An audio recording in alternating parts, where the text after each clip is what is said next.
Right now, someone somewhere is trying to attack your network, break down your walls, destroy your defenses, and sneak away with your data.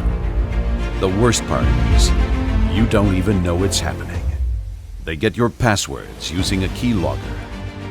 They track user profiles linked to corporate accounts, get corporate IDs, send bait, and wait for you to take it. They flood you with requests that bring down your business. They hide, exploit your vulnerabilities, and launch attacks.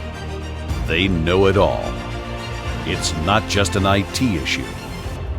What are you going to do? Stay one step ahead and create a game plan for any possible attack. Block all malicious traffic from entering your network. Track down all anomalous user account logons.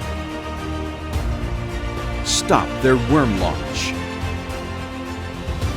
Cut their callback to communication servers. Detect every possible threat and stop it. Stay smart. Stay secure.